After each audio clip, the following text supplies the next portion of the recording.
had approached me. It was labeled as GLP-1 Premier League. So we hope that it is like a T20 match. All our speakers will stick to the time frame of 10 minutes so that although we have started late, we'll be finishing on time. Anyways, out of when you compare one day's test matches or T20s, it's the T20 ka zamana hai. So once again, welcome you all for this symposium. Our first speaker is Gira Soni madam. I request madam to set the context for this talk. Over to you, ma'am.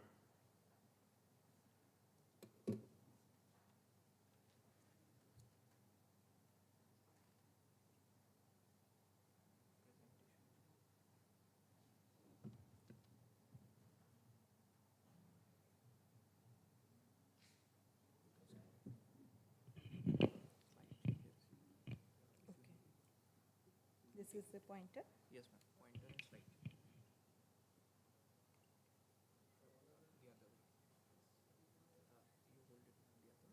Okay, thank you. Good evening, respected Pantse sir, Dr. And all the respected dignitaries. Today is after a long time we are again meeting in the hall. Now we are not afraid of COVID.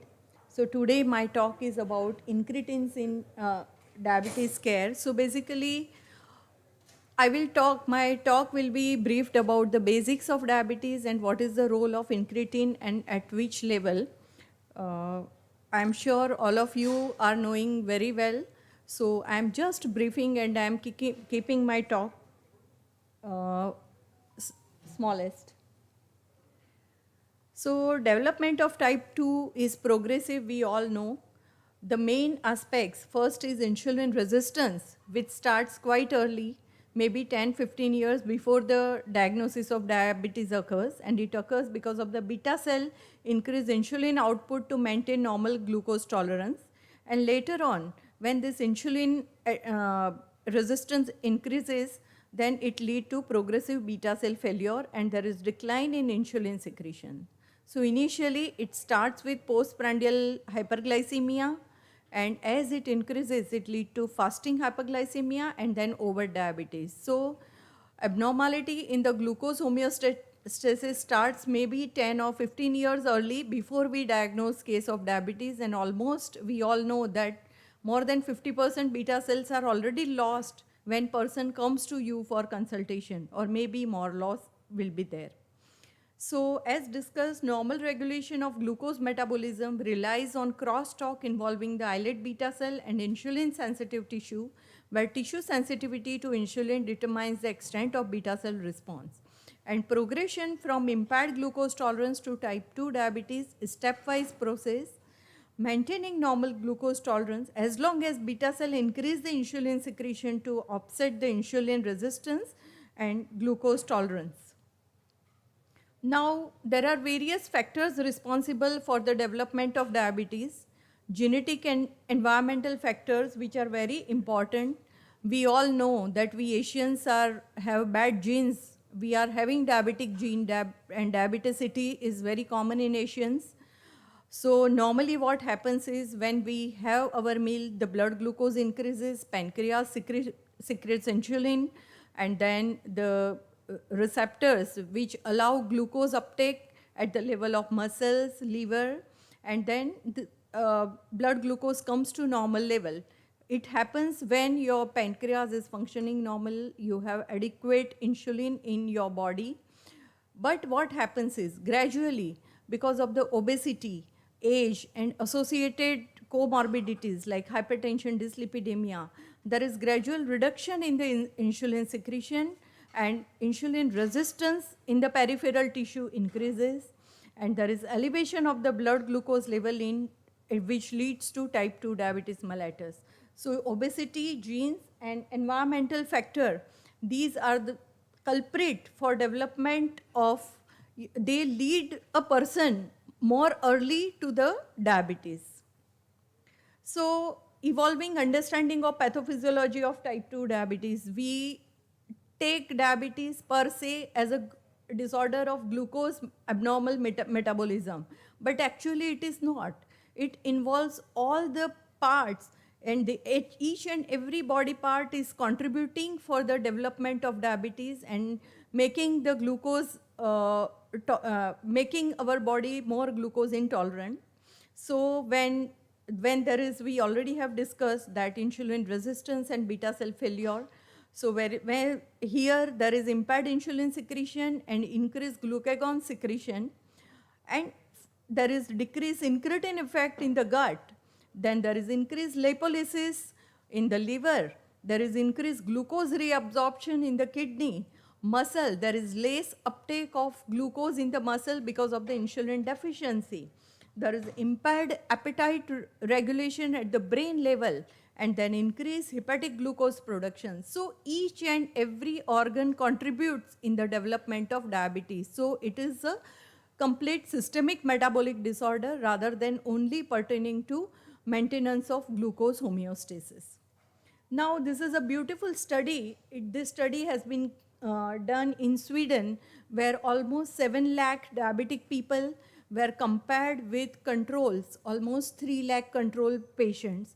And here, what contributes sudden death has been studied. So in this study, they have seen that they saw mainly 5 variables, that is obesity, then smoking, HbA1c, that is a marker for diabetes control, and hypertension, mainly systolic blood pressure. So these 5 variables they have included, and they concluded that when these 5 variables are within normal limit in diabetic patient, mortality is almost equal to the control. So if diabetic person is maintaining good glycemia, he is having good blood pressure control, good physical activity, no obesity, and definitely smoking. Smoking is the main culprit for sudden death. That is what they have found. Only heart failure was seen more in diabetic patient, even though the diabetics were having good control, heart failure was seen. So there are at least, if we control these 5 variables, we can give fairly pretty normal life to a diabetic patient. And I don't think it is difficult. To maintain this 5 variable is difficult as a doctor as well as a patient also. We can convince them to maintain these 5 things. So as Dr. Kaduskar said that he started Symposium with Januvia, we were like awestruck with what a wonder drug which has come. And now we have come to some other level. So let us see the evolvement. Glycemic control, initially our target was only glycemic control, fasting, post-meal, and HbA1c is normal, you are happy. That time we were not aware about the glycemic variability. Then each drug came with the advantage of blood glucose control, but then they had disadvantage of obesity also. Then obesity ultimately lead to increased risk of heart failure, risk of cardiovascular diseases, and then ultimately chronic kidney diseases. So we have to have a drug which has got good glycemic control, which has not adverse effect on weight, which should have cardiovascular safety as well as renal safety. So this is in this slide how atherosclerosis develops. I think you all know it very well. So I'm not going in to discuss in detail. But what I want to emphasize that the stage of pre-diabetes and early diabetes we all miss. And we are little lighter. We are little relaxed while managing a diabetic patient. Many a times patient come to us in this stage, but as a doctor, we do not contribute much. We are not that much alert at this particular stage. So somehow when we are relaxed, we are promoting, we are giving opportunity for atherosclerotic heart diseases to develop. So I think we should act at the stage of pre-diabetes and early diabetes, and we should think about the drug which is having definitely cardiovascular benefit. So only hyperglycemia and control of glycemia should not be our target. So SGLT2 inhibitors, which these agents have proved, and GLP-1 RAs have definitely proved that they are anti-atherogenic, plaque stabilization, and recently, like still it has not come in the guidelines, but recently the guidelines are probably coming that in heart failure, even though person is not having diabetes, GLP-RA and SGLT2 inhibitor may be indicated, maybe it will come in the future guidelines. So it is more used by cardiologists rather than diabetic physicians or diabetologists. So it's an incredible expedition. Why incredible? Because it is patient-centered, there is adequate use of novel pharmacologic modalities, improved understanding of true mechanism of action, greater use of GLP-1 RA and SGLT2 is needed in high-risk patient irrespective of HbA1c.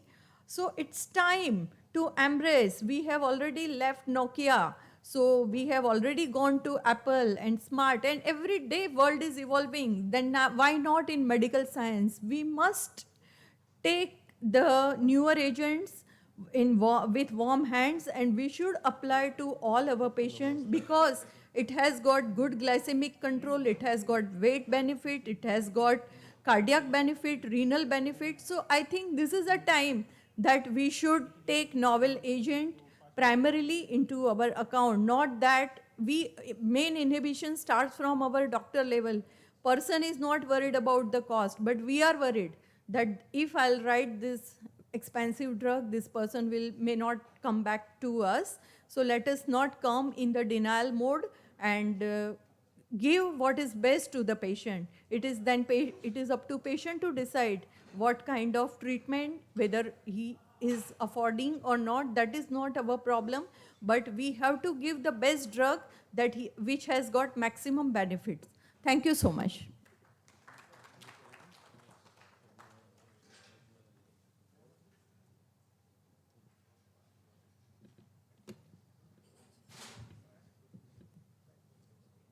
Thank you, madam, for setting the context of this talk. Your message is well taken that we need to change the approach of how we look at our patients with diabetes, changing from a glucocentric approach to a cardiometabolic centric approach when it comes to selection of molecules for treatment of diabetes. Thank you very much. Next talk was by Dr. Sandeep Kharkar. He is the secretary of API Vidarbha chapter. Unfortunately, he is down with fever. He tried his best to come, but he is not in a position to come. So in brief, in the next 5 minutes, I'll try to run through his slides to maintain a continuum of this talk. That is how the module runs. Just to inform you, this program is also online. It's on YouTube and Zoom and is being watched by people across central India. Such programs have been conducted across the state. One such program was conducted few days back in Pune, and the second city in Maharashtra where it's being conducted happens to be Nagpur. Just in short or in brief about the history and evolution of GLP-1 receptor analogs, the class of molecules which we are discussing today. This is Sandeep's introduction. Unfortunately, is not there. While the incretin concept and discovery, we are incorporating this in practice today, but it's an old concept which was there. In fact, the study of GLP-1 receptor analogs or the incretins predates insulin. While we are in the century of using of insulin this year, but the level of interest or the academic interest in this concept was much before the discovery of insulin. It took more than a century for it to be developed commercially and for it to be incorporated into our day-to-day practice. The first name, Baylis and Starling, we can remember this name from the Guyton's textbook of medicine. There were many aphorisms on Starling's law which we have studied. The term incretin, which literally means gut hormone, was introduced in 1932, and the proof of the incretin concept was there in 1964, and their role in treatment of diabetes or in glycemic control was elucidated in 1967. So from 1967 to 2022, the gut has taken the center stage with incretins. This is the GLP-1 glucagon-like peptide. Why do we need a GLP-1 receptor analog, and why not can we directly infuse this GLP-1 peptide? The reason is that it has got a very short half-life. It is acted on by the DPP-4 enzyme, And because of this, the life of active GLP-1 in the bloodstream is not more than 2 minutes. That's the reason why we need an analog which won't be acted by a DPP-4 enzyme, or we require DPP-4 inhibitors which would inhibit the DPP-4 enzyme so that the level of active GLP-1 in the bloodstream would be more. The incretin effect and the defect which madam had talked about just now. This is the panel on the left shows the incretin effect, which shows that the gut hormones are released, or the incretins are released in response to ingested glucose, which causes the release of insulin. This is the incretin effect which we all are aware of, and the incretin defect which is seen in diabetes, because of which this thing gets hampered. And the effect of infusion of GLP-1, as was seen, it brings down glucose, increases the insulin level and decreases the glucagon level, as you can see from this slide. So what is the purpose of the incretin hormones in the body? One is to increase insulin secretion and decrease glucagon, which we are all aware of. It also decreases the hepatic gluconeogenesis. The other incretin hormone, that is the glucose dependent insulinotropic polypeptide, or GIP, as it was is known as, it decreases the gastric emptying. Further effects which are in focus now is that it increases satiety, decreases food intake, and has a beneficial effect on CV system as well. Why GLP-1, human GLP-1 is not a therapeutic target, just like I mentioned just now. It has got a very short half-life, and that's the reason why you cannot have injections of this GLP-1, but you require a GLP-1 receptor analog with a longer half-life. And why do you require a GLP-1 receptor analog? Another reason is that at the normal physiological level, only the increased insulin secretion and decreased glucagon effect of the GLP-1 receptor analog molecule are seen, or the GLP-1 are seen. But for the additional effects of decreased appetite, decreased food intake, improvement of as regards weight loss, decreasing gastric emptying and CV efficacy, requires supraphysiological levels of the GLP-1 molecule, and that's the reason why we need a GLP-1 receptor analog. These are the classification based on the structure or based on the mechanism or duration of action, depending on the half-life. Depending on this, we have various GLP-1 receptor analogs where they are short-acting, long-acting, so on and so forth, depending on their duration of action.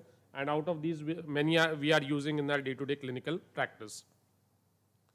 GLP-1 receptor analogs with large molecule size do not cross the blood-brain barrier and may not access the satiety center, thus show less weight benefit in clinical studies. So if you want to use it for weight loss purpose, that has got a bearing on it.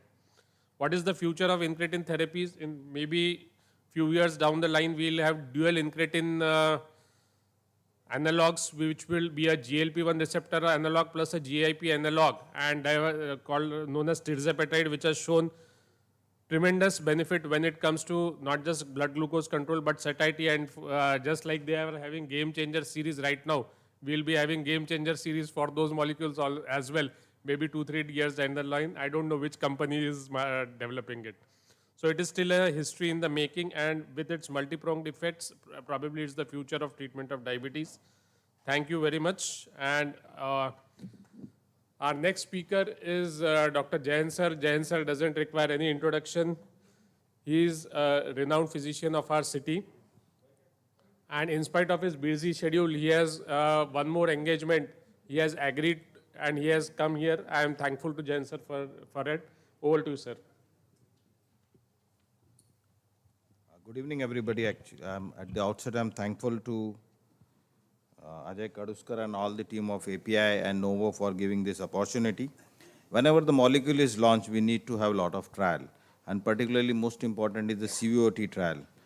So molecule has to undergo certain safety measures to come in the market. So I'm just going to discuss in short the various trials with the GLP-1. She has already said, and Kaduskar has already said the GLP-1, the importance of the GLP-1, why the synthetic GLP-1 is more effective than the physiological, because the level we want to achieve for all this benefit cannot be achieved by the physiological GLP-1. So this is we have got 4 GLP-1 at the moment in our armamentarium, dulaglutide, liraglutide, and injectable semaglutide. I don't know whether it's available, but oral semaglutide is very well available, and lixenatide. And rest, the exenatide and other this injectable semaglutide is not available here at the moment. So these are the four once a week dulaglutide, and rest of the molecules are very well available. And we all know the limitations of the liraglutide and other, they are in the injectable form. So we all know the limitation of the injectable, and the cost issue is also involved. So as he has rightly pointed out, the oral semaglutide, which is giving the same effect, is the game changer at the moment. Many more molecules may come. So GLP-1 based therapies, this is what I was alluding to. These four molecules are commonly used. These three are at the moment available with us. GLP-1 had demonstrated efficacy in the HbA1c reduction that is well established, around 1.5% HbA1c reduction. That is, of course, it all depends on the baseline HbA1c. So you can see here the this is the liraglutide 1.8. The maximum dose we give of the liraglutide is 3, which is a very effective weight losing agent even in the non-diabetic patients, and that is the only drug which is approved. Though oral semaglutide people are using, but that is off-label indications for the weight loss. But liraglutide 3 milligram is the drug which can be used in the, but you know the cost is tremendous if you use 3 milligram daily. So 1.8 mostly is been used by the a lot of physicians, but still the cost is quite quite high. So you can see here all the trials, the duration, award, sustain 6, sustain, harmony. Harmony in fact is with the albiglutide, which is taken off the market now, and this is Lira and Lixi. Lixi is a short acting molecule. It has to be given at least twice a day. So it's also not been very commonly used. What we need is a once a day, and what we need is a effective anti-hyperglycemic drug. She has already pointed out so many things, but what is important, it causes good amount of HbA1c reduction. So you can see more with the 1.8, and subsequently all with the dulaglutide has the advantage of the once weekly use, whether it's 0.75 to start with and then subsequently 1.5. So with semaglutide, we have a lot of benefit, same as the liraglutide and the oral semaglutide. So GLP-1 receptor agonists have demonstrated efficacy in the weight reduction. Almost 5 kg weight loss is seen. In fact, I am using in few patients only for the weight loss. Of course, as I've said, it's off-label. I've taken the patient into confidence. Nearly 1.5 kg weight loss is seen per month. So without any much efforts or the dieting also. So you can see here the liraglutide, not much weight loss, but the leader trial with the liraglutide, this is a good amount of weight loss. Subcutaneous semaglutide is not available at the moment. And as I've said, this is out, albiglutide. So you can see oral semaglutide in Pioneer 6, a good amount of weight loss is seen. So if it is used along with the SGLT2 inhibitors or the high dose of the canagliflozin like 300 milligram like Motivist, so you have seen a good amount of weight loss. But cost is astronomical. So, but if you compare with the bariatric surgery, it is nothing, and lot of complex complications we have seen with the bariatric surgery, and it's not a very physiological surgery. See, patient keep on suffering, keep on complaining, lot of muscle mass loss and everything. The skin tag, so much of skin tag, and he has to go for another surgery. So best is this along with the diet and other exercise, and as madam has already pointed out. So evidence on the liraglutide HbA1c effect in the LEAD program is already been seen. Then the weight reduction has already been seen with the liraglutide. In fact, it was promoted as a weight loss agent, and there is a lot of CV benefits we can see with in the leader trial. Then 13% risk reduction versus placebo as a primary outcome. Then CV death is reduced almost to 22%. All-cause mortality is 15%. In fact, as he has already said, it was initially promoted as an anti-atherosclerotic agent. When the ACVD risk is high, only two molecules came in picture. One is SGLT2 and the second is the GLP-1. Now we have got oral drugs available, so I think it's irrespective of the HbA1c, we must use this drug. And but now slowly there are reports coming, even it is beneficial in the heart failure. So it may be having multiple benefits. Even it can be used in the late stages of the CKD also. Particularly, I am talking of the oral semaglutide. So overall, it's a win-win situation. the risk of hypoglycemia is bound to be very low because it has got a glucose dependent action. So it does not stimulate the beta cells unless there is a rise in the blood glucose. So there are a lot of clinical evidence of the long, this very busy slides, but oral semaglutide change in the HbA1c and body weight.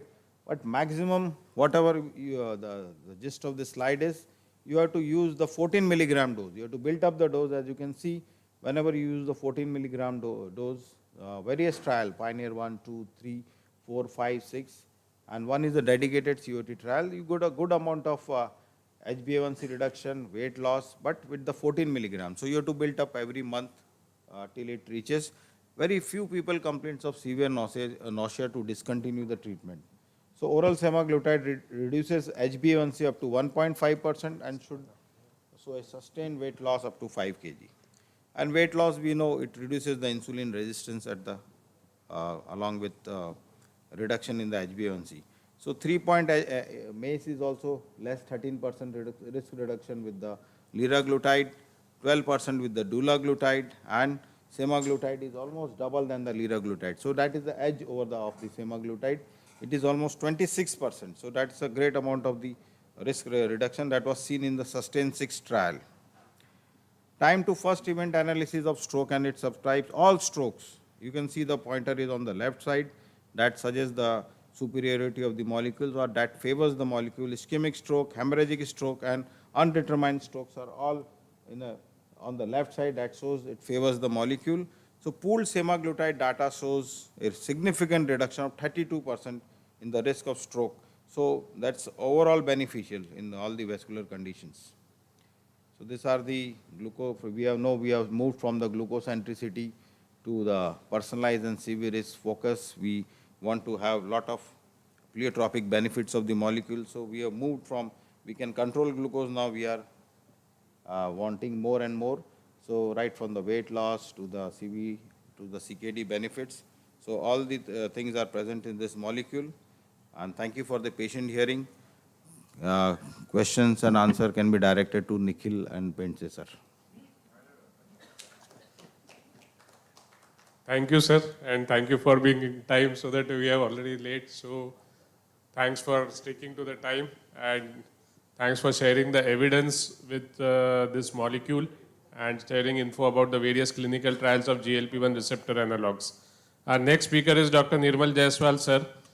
He is going to speak on the what and why of GLP-1 receptor analog therapy. Not just GLP-1 receptor analog therapy as an answer to what and why of many other things also. So I would request Nirmal sir to start his talk.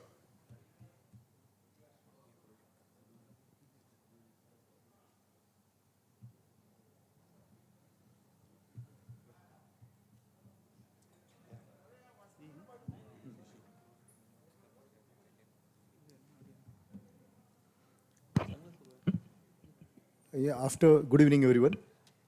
Thank you for giving me this opportunity on this dais of the new molecule. Coming to the why we should use this GLP-1 analog, that is a very, very important, and what is there in that molecule. Basically, if you see, there is always the disease burden.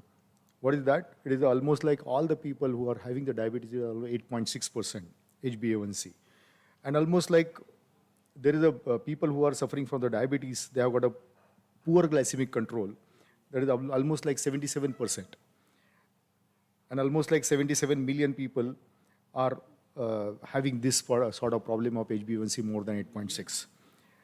And definitely they are growing and growing and growing because nobody at this moment, I don't know why people are not bothering about the HbA1c when we are going from the glucocentric to the reduction of the HbA1c also been done. Now we are going towards the atherosclerotic disease also at the same time.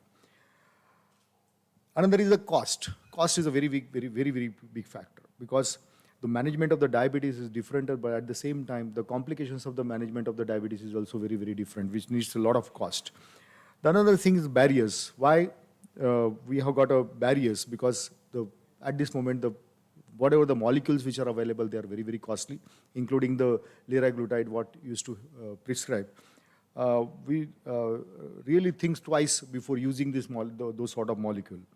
And definitely, patient always wants no insulins. That is another barrier. You are supposed to sit with the patient, counseling the patient, why you need the insulin, and that scenario, that becomes a barrier. And associated comorbidities where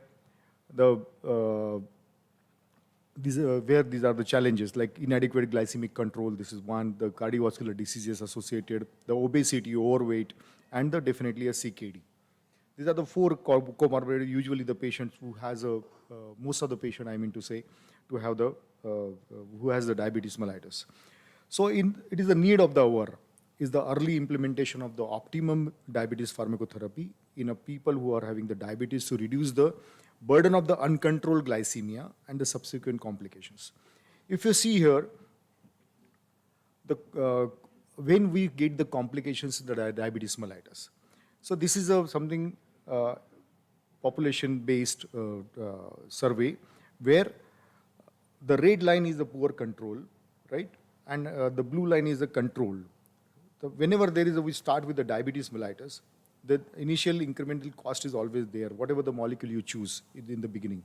But at the age of, in both the stream, at the age of around 50 and above, we start getting the complications. That is the usually observation when we see the patients as a diabetes mellitus.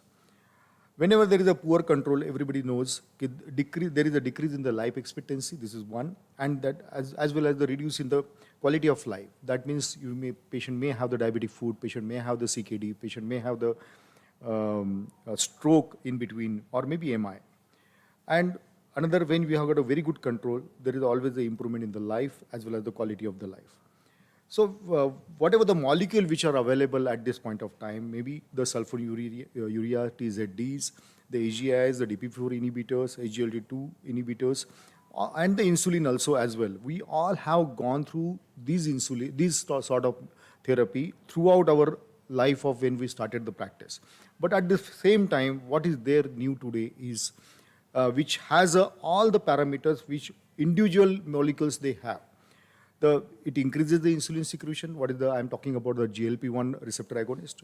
Another is it decreases the glucagon secretion. It slows down the gastric emptying. That is very, very important because a lot of diabetic people, they want to eat more and more and they go for the hyperglycemia as well as the increase in the HbA1c that is there. And this slow gastric emptying usually gives rise to the feeling of the satiety. That is the very beautiful beautiness of this molecule action.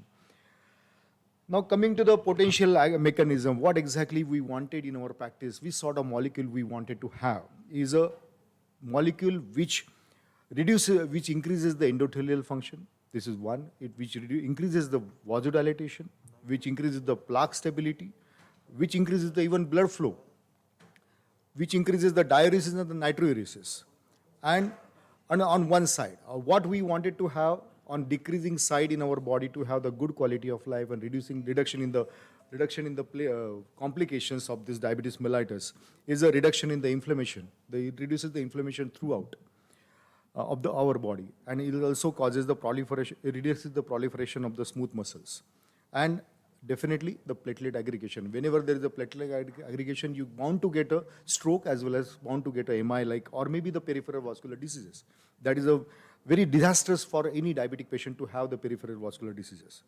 So this molecule, what we have got today is a GLP-1. See, this molecule, all these functions are there. Means like it has got a holistic approach towards the management of the diabetes mellitus.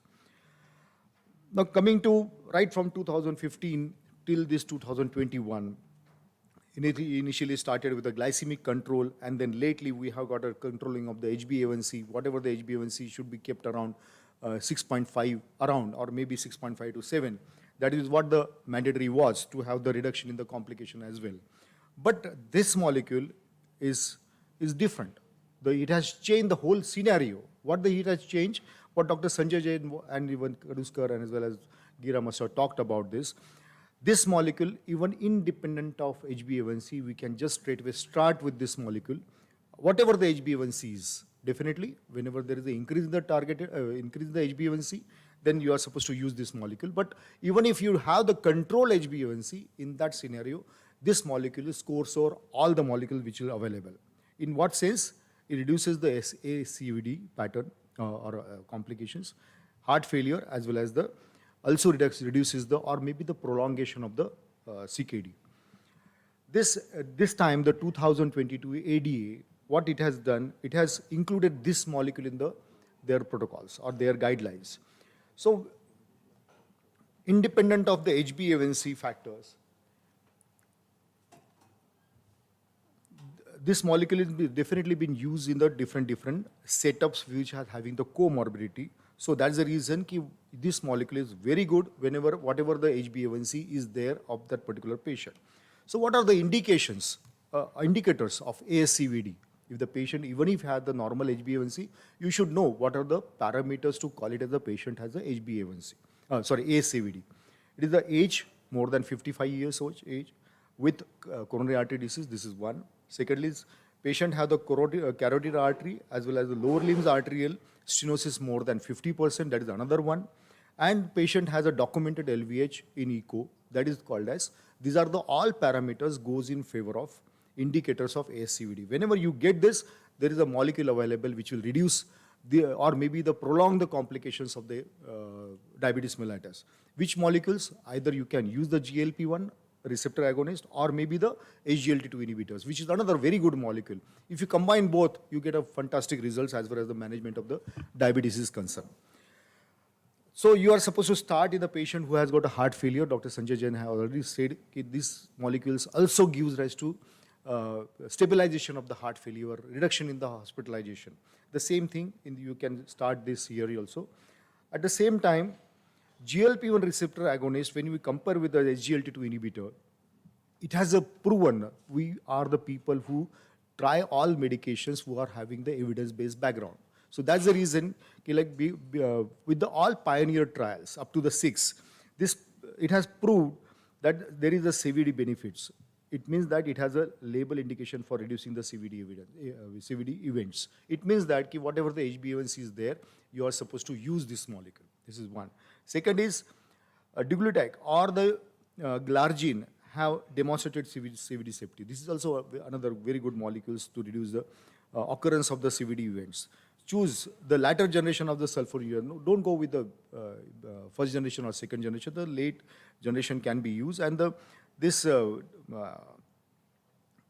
empagliflozin or canagliflozin or dapagliflozin have shown the reduction in the heart failure, which is what we already know because of the lot of CMEs happened of these molecules.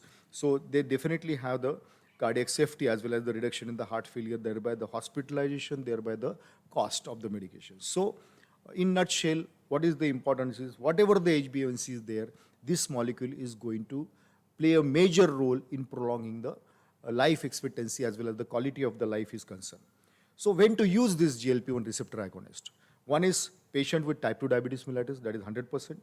The patient with high CV risk or the clinical ASCVD, whenever you examine the patient, document the patient has a ASCVD features, then you are supposed to use this. Or the patient who is going home, that time you are supposed to use this molecule so that you become satisfied you are giving the best of the treatment at this available. Of course, the patient should afford it. That is the most important because at this moment it is very costly. The another people without the high risk or doesn't have the clinical ASCVD, in that scenario also, you bound to compel yourself to use this molecule because it doesn't have the hypoglycemia. That episode, what exactly it mimics with the DPP4 inhibitors. Unless until you eat, it doesn't have the action on the sugars. This is one. The compelling to need the minimize weight loss or weight gain or the promote the weight loss. This is a very beauty of what previous slides has shown. Almost like nearly 5.5 kg weight loss is there, which is necessary in this sort of diabetic patient to have the control on the HbA1c, thereby the fasting sugar as well as the post-lunch sugar. And whenever you need to add on therapy for intensifying the management of the diabetes mellitus, that time you are supposed to use this molecule, which will play a major role. So these things are very, very important while using this molecule. In future lectures or future talks, you will have the detailing about this, how to use it. But titrate the dose progressively every monthly. Go for 3 milligram, go for 7 milligram, then go for the 14 milligram. That is something like I call it as a priming of the stomach, so that the patient will not feel the nausea. The another is the patient education is very, very important. You are supposed to sit with the patient because it's a costly molecule. On one side, he said yes to you. That time you are supposed to prime the patient, ki what are the side effects of this molecule. So most important side effect, which is very been nullified in this molecule, that is oral semaglutide, which is not there. And dietary advice, take small meals because it has got a very good action of prolonging the food in the stomach, so that the patient always feels satiety rather than his usual feed before starting this molecule. So what are the takeaways with this molecule is, it overcome the GLP-1 defect by replacing the GLP-1. This is very beautiful mechanism of action. The GLP-1 receptor agonist therapy provides good HbA1c control, which has been documented by all the trials, whatever they have conducted. Good weight reduction, almost like 5.5 kg weight is not a joke to have the reduction, even if the patient goes for the 3 hours gymming, even though they don't have that weight reduction. That's very, very important. Even the patient have the sedentary lifestyle, they also have that effect. That is the very beautifulness of this molecule. And definitely, what we are dealing with, cardiovascular safety, that is always there, which has been proven by the trials. So in summary, it is the incretin-based therapy to the oral semaglutide. There are promising clinical evidences for using this molecule in our diabetes patients. The GLP-1 also has evolved over the last couple of decades from just an option for glucose-centric control of the diabetes management to the cardiometabolic. That is what exactly what Sanjay was talking about, bariatric surgery. Why the bariatric surgery was needed is something like called as metabolic syndrome for that patient. So we can replace the bariatric surgery with this molecule, GLP-1 receptor agonist, that is semaglutide. It has a pleiotropic effects, and that's the reason why this is the ideal choice for using this molecule in our diabetic patient. And it's a time to embrace the change. That is what exactly we are here to upgrade ourselves. So we cannot just sit in our own chamber. What we know is ultimately on this earth, we are all doctors and we always are the students throughout our life because every day something new is coming. So you are supposed to open your eyes. And we should use what the best available evidence is in our practice for the best outcome for the benefit of the patient. Thank you very much. Thank you, sir, for discussing about the what and why of GLP-1 receptor analog therapy, why we need it, how to use it and when to use it. And your message is well taken that we need to keep our eyes open for the best evidence, for the best results. While we have now discussed about the basics of incretins in the first plenary session, we move on to the next plenary session on oral semaglutide. Like sir said just now, till now the GLP-1 receptor analog therapy was available only as an injectable therapy. And that's the reason probably it was less popular. With oral semaglutide, we are first time having an oral GLP-1 receptor analog. And how is it a game changer, whether it's really a game changer, and to elaborate further on the world's first oral GLP-1 receptor analog, I invite Dr. Balanke sir.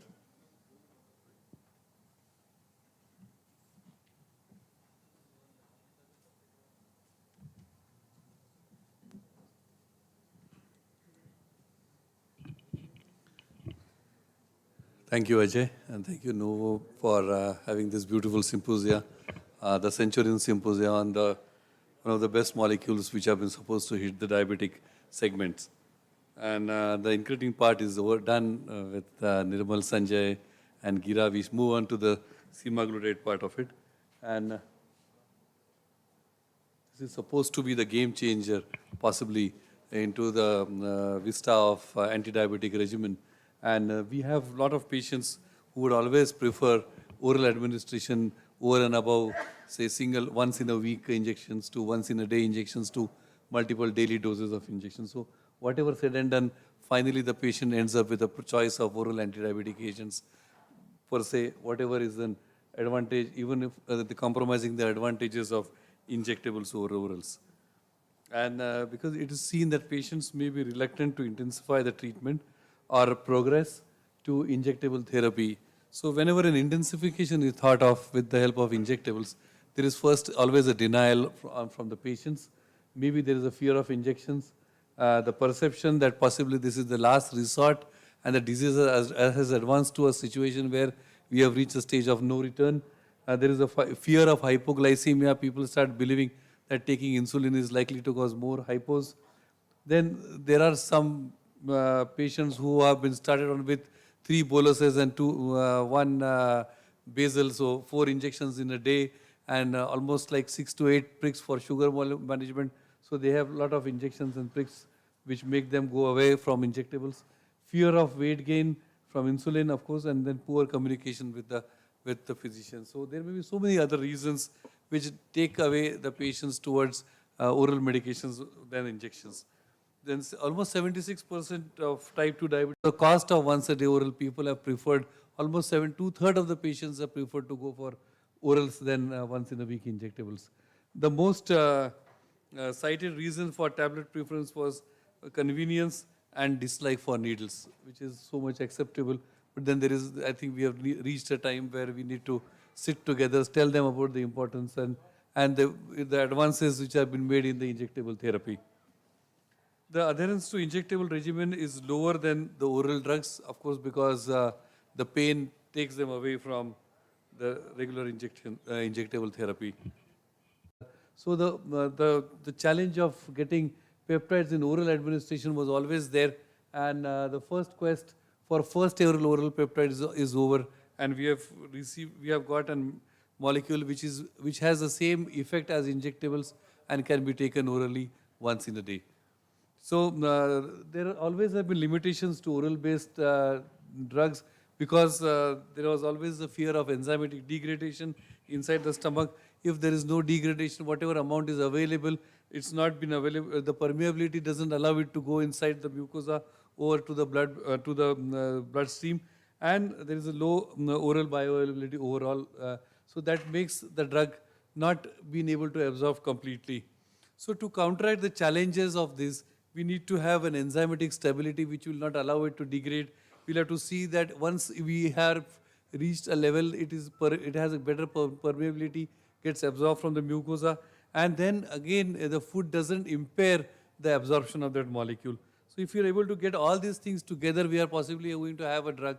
Or the GLP-1 which were having, like they were having a lot of enzymatic degradation, they were not permeable, they were not being like more and more food and they were not getting absorbed. So we have now, most of the things have been nullified with an innovative advances in the technology of manufacturing this agent. So where's the need for oral GLP in diabetes management? The need is always there because there's a poor glycemic control which can lead to serious complications. Then there is a clinical inertia from the physician to upgrade and to upstage the therapy in spite of multiple complications. Then there is a non-adherence from the patient point of view, which poses to significant obstacles reaching to the glycemic targets. Early and efficient treatment intensification is recommended to improve glycemic control. As Nirmal was talking about ASCVDs, and if there are some multiple comorbidities, I think there is always a need to intensify the therapy at the outset of diagnosis rather than wait for macrovascular and microvascular complications and then go for the more aggressive therapeutic regimen. The GLP-1 receptor agonists have established the efficacy and safety as such, and oral semaglutide is the first oral GLP-1 for the treatment of type 2 diabetes. It overcomes most of the barriers of oral peptide-based, whatever barriers we have discussed about the enzymatic degradation, less permeability, and acid-fed interface. So many things have been taken care of when we talk about this molecule. And what has really happened? How has these technological innovations changed? And you can find there are this peptide, like at the 8th level, 26th level, and 34th level, there has been a change in amino acid sequence, which has led to the more and more stable molecule. The 8th amino acid, like the isobutyric, the alanine isobutyric acid, there has been a change in substitution in position, which has made that this molecule becomes less and less degradable by DPP-4. Then at 26th level, the C18 fatty acid has been spaced, and then it helps in less renal clearance and destruction, slow degradation. And again, 34th level arginine, the amino acid substitution at this position, it prevents the C18 fatty acids binding at wrong sites, and by that the degradation is slower and slower, and you can have the molecule available for its absorption. So by doing these changes, they seem to be very easy to look at, but they are extremely difficult to achieve. And that has made that the semaglutide has become almost like 94%. It has achieved an homology of 94% to the actual human GLP-1 receptor, which makes it as effective as GLP-1, the natural GLP-1. And the many sites of semaglutide, as Nirmal was pointing out, that this molecule is going to have multifold actions. It may be that it has its effects on diabetes. It may have its effects on cardiovascular system. It may prevent the progression of plaque. It may have an anti-inflammatory effect. It helps in obesity. It's been known, and we have been seeing effects in our patients. It has an effect on non-alcoholic fatty steatohepatitis, and it is definitely going to help in chronic kidney disease. And there have been papers which suggest that even Alzheimer's, there is an indication of this agent, where we can give this agent and see the slowing of progression of Alzheimer's disease. The formulation which has been done and the changes in amino acids, then they have helped into permeation. So it has enhanced the permeation into the mucosa. It has the proteolytic inhibitors which are there in the gut. It retards the proteolytic inhibitors. It has a formulation vehicle which will achieve the movement, and by GI targeting, we have the place for exactly where this molecule is supposed to work. By doing that, this simple change, we have tried to achieve the synergy, and this type of an innovation has been achieved. And the most effective GLP-1 receptor tested till date has been this molecule, and it has a very long half-life, almost a week, as compared to ours with GLP-1, the physiological one. It promotes semaglutide absorption across the gastric epithelium, and it enhances semaglutide oral bioavailability. It happens because it reduces the degradation and it enhances the attachment to the specific sites, which promotes both the things happening simultaneously. Oral semaglutide is a daily GLP-1 co-formulated in conjunction with 300 milligram of SNAC. Now this SNAC is the main factor which is helping in absorption, and this is, as we go further into the slides, we will come to know how this helps into the absorption of semaglutide. What we can see is like almost like 2/3 of the capsule is made up of SNAC, and about 1/3 we have the GLP-1 molecule, and this SNAC helps this molecule to have multiple effects. This is what happens is, like when it comes into the gut, the tablet enters the gut, the SNAC causes transient localized increase in pH. So by increase in pH over here, it is protecting semaglutide from proteolytic enzymes into degradation. So whatever semaglutide you are giving, the proteolytic enzymes inside the guts, which are supposed to degrade semaglutide, are being lessened because of the SNAC increasing pH activity of the SNAC. And then if you see the second part of it, the SNAC facilitates a higher localized absorption of semaglutide across the gastric mucosa into the concentration dependent manner via transcellular pathway. So apart from making it available, it also facilitates the transmucosal flow and therefore making it more available into the blood circulation. So naturally, with these technological innovations, it got nominated for the Galleon Award ceremony. It was mentioned, I think, 2020, but this nomination was in 2021, where these awards are supposed to be almost like as equivalent to the Nobel Prize award, but these are for technological innovations in medicine. And this molecule was definitely nominated. It couldn't receive the prize. The molecule which received the prize, any guesses which molecule might have received? We have been using that molecule. No, I heard the answer. Okay, but this clock is ticking. No, these are basically for the innovations to make the molecule available. And I think he said Vimda. So it was like these two molecules were almost neck to neck. The innovations were more difficult in this, but because Vimda was targeted to save life, This was targeted to reduce obesity and into diabetic management.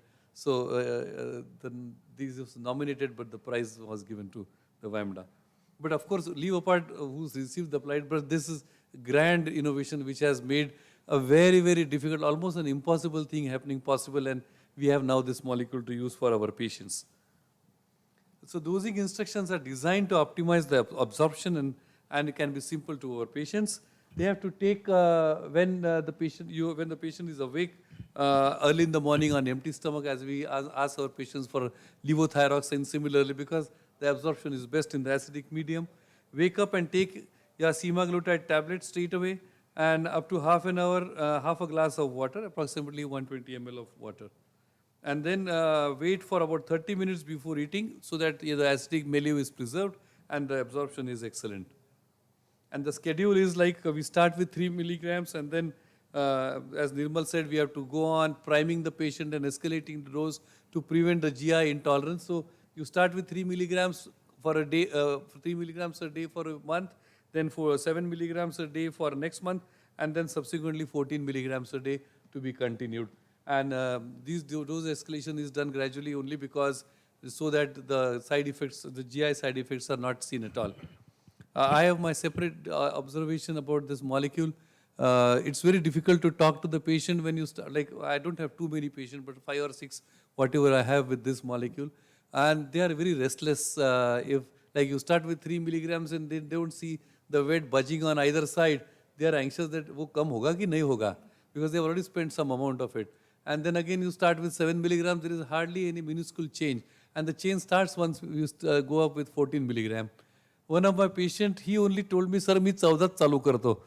So he started 14th in the second month. He didn't wait for 7 milligrams. And he got excellent results. So one patient has started straight away 14 milligrams. And he's very happy. And we don't have to counsel the patient for long. My take on this, I don't know, this is only my way of my take. You have your own, like this, what has been described can be done. But then we start with 14, wait, if there is a side effect, then go to 3 milligrams, rather than go to 3, 7 and 14 and go on answering so many queries की sir काहीच झालं नाही ते माहिती एवढंच होतं आता 500 ग्राम झालं माझी बायको. So there are so many things happening. So take a call, whatever you feel best. And we have, like in summary, we have the peptides are challenging compound. We know why it's so very difficult for them. Oral peptides I'm talking about. It's so very difficult to get them absorbed. And the snack has revolutionized the therapy, and we have got the exact quantum of molecule available for absorption and for its action. The peptide analogs can be designed to offer improved stability and prolonged half-life, while the formulation approach can be facilitated for improved absorption. Then absorption of semaglutide we already talked of. Then mechanism of absorption is shown to be a compound-specific transcellular and without any evidence of effect on tight junctions. And development of peptide in a pill oral semaglutide represents an advancement in treating the possibilities of chronic diseases by transforming the injectable therapies into the better, more acceptable, more acceptable oral therapies. Thank you very much. Thank you, sir. Thank you for elaborating why it's a game changer. While everybody wants an oral pill, if given a choice, I don't know how many people sitting here are having diabetes. And if given a choice, except for a few would say that I don't want an injection, but I want a pill. Having said that, our choice hardly matters. It has to be pharmacodynamically possible to have a peptide in a pill. And that has been possible now. So to take the discussion forward, our next speaker is Dr. Kiran Belsare sir. He'll be speaking on the efficacy. However, a good molecule might be on paper, but it has to have clinical efficacy on the ground. To talk on this, we have Dr. Kiran Belsare. Thank you, Ajay. I think initially we talked about GLP-1 in general, and then Dr. Balanke talked about how innovative it is, how it is combined with snack, and how beautiful it is. But then what about its effect? Let us talk about the cutting edge, the efficacy of this molecule actually. So if we talk about oral semaglutide, there are several clinical trial programs, of which we will be talking about 10 phase 3A trials. If you look at it, approximately 10,000 patients are enrolled in these trials. They are called pioneer trials, of which some 5,000 odd patients were on semaglutide. So we have various ways how they have compared. It is one with the diet and exercise, then they are compared with various oral hypoglycemic agents, with insulin users and some from Japan, and they have something from special populations also, wherein Pioneer 5 was with renal impairment, and then CVOT's specific trial was there with Pioneer 6. So we have various Pioneer programs. They try to control and compare with all available best of all drugs. Like as I told you, this is with placebo, wherein the background was diet and exercise. This SGLT2 was basically empagliflozin, the best in its class. And then DPA4 we know is semaglutide with sitagliptin, which here it has been compared. I should congratulate the Novo for comparing it directly with the liraglutide, which is its own molecule. And again, it's best in its class. So let us see how it did in these cases. So what are the endpoints in these Pioneer programs? One was glycemic trial controls, one was cardiovascular. This was only in Pioneer 6 that we have cardiovascular trials. Others were all glycemic trial controls. We have Pioneer 158 where it was after 6 months. What is the primary endpoint? It was basically change in the HbA1c after 6 months obviously. So in all of them this was the thing which was compared, and same with Pioneer 7 where it was various drug doses which was compared. So here it was instead of change in HbA1c, here it was number of patients receiving HbA1c less than 7. This secondary outcome was basically change in body weight, because this is what is the USP of this molecule. Then if we talk about the Pioneer 6, it was as I told you, it's a CVOT trial. So it was first occurrence, event driven trial. So first occurrence of MACE. MACE, whenever we say, it is basically cardiovascular death, non-fatal myocardial infarction or non-fatal stroke. These are three things which are compared here. Then there was composite, extended composite also, which was with the hospitalization for unstable angina or hospitalization for heart failure. They were again, these were secondary endpoints. So inclusion criteria were very simple. Anybody who is more than 18 years of age having diabetes were included. Subjects who were diagnosed of diabetes more than 3 months were included. HbA1c most of the time was from 7 to 9.5, and some stable treatment was allowed in these trials.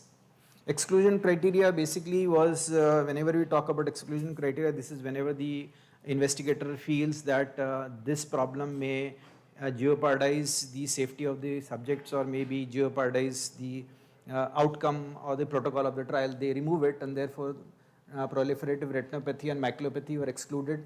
History of MEN2 and medullocarcinoma of thyroid were excluded. History of pancreatitis, we know this is where the incretins act, and pancreatitis has been known with all incretins, therefore this was not included.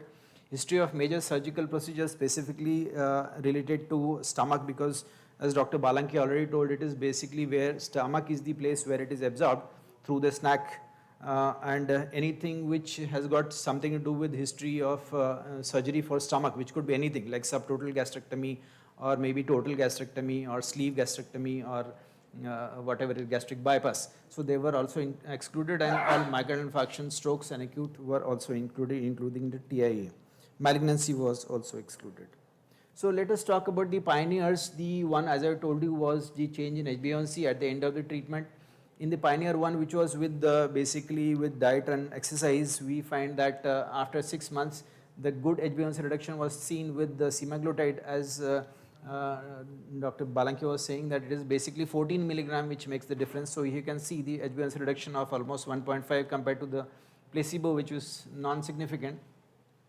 Where here Pioneer 2 was with empagliflozin, we can see definitely better HbA1c reduction with the SEMA compared to that of EMPA, versus sitagliptin, various drugs doses from 3, 7 and 14, you can see the reduction is better than that of sitagliptin. With Pioneer 4, it was, as I told you, with the same molecule, same company, liraglutide. Here also you find that the HbA1c is better than liraglutide. With the renal trial also, there was significant HbA1c reduction. Similarly, flexibility of the dose was also there, and including Pioneer 8, the HbA1c reduction was significant, up to almost 1.5% whenever oral semaglutide was used.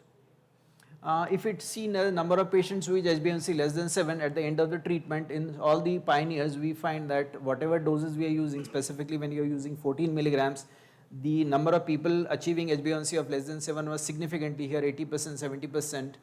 all of them, the blue bars you can see is approximately coming up to 70%. So you can say that 7 out of 10 patients who are participating in these trials of Pioneer could achieve a trial of, could achieve HbA1c of less than 7%. So that's much significant in these cases. And now if you look at the body weight, as I told you, this is the USP of this molecule. This is what Balanke sir was telling about. If you're using 14 milligram at a time, it can lose significant weight. So that is, as I told you, is the point of discussion here. So change in body weight, if you look at the various and all of the bars which here you can see is the Robin blue bar, which you can clearly see is 14 milligram, which is showing a tune of 4.1 kg reduction of body weight versus empagliflozin. We already know that gliflozins have got body weight reductions, but then compared to EMPA, SEMA was doing much better here also.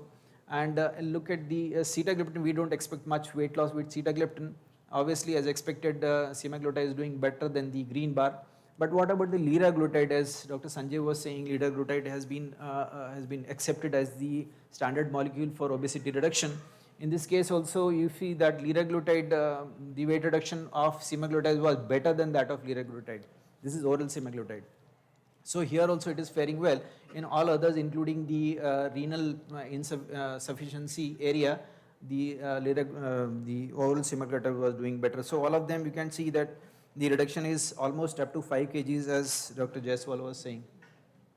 So if you find that anybody who is achieving more than 5%, we can, all of them, there are so many, almost 40% of these patients could achieve a weight loss of more than 5%, which is not even there with the liraglutide. This is the liraglutide molecule. The reduction is not as good with lira as compared to that of oral semaglutide. So body reduction, body fat reduction, body weight reduction, loss more than 5%. If you have a combination like anybody having a HbA1c reduction of more than 1% and a weight loss of more than 5%, here also you can see the blue bars very clearly higher compared to the comparators. So suggestive of that, the fact that oral semaglutide specifically when used with the 14 milligram will achieve a HbA1c reduction, combination of both HbA1c reduction of more than 1% and a weight loss of more than 5%. So if you look at the summary of these Pioneer trials, they show that largely it is a safe drug. Common effect we expect as the molecule, the mechanism of action is such that we expect them to have some gastrointestinal problems. It is associated with a low rate of severe hypoglycemia, much less, and there is no new or unexpected safety findings associated with oral semaglutide. If we talk about this Vo2 trial, that is the Pioneer 6 trial, this is the population, more than 50 years of anybody who more than 50 years of age with diabetes and established CV disease were included, or if you are more than 60 years, you don't have to have anything, you can have only at least one CV risk factor. So they included both things, known CV disease and also those with multiple risk factors. They had very good retention follow-up. Primary outcome was cardiovascular death, that is MACE was there. What we find basically was 21% reduction, which was non-significant risk reduction with the MACE.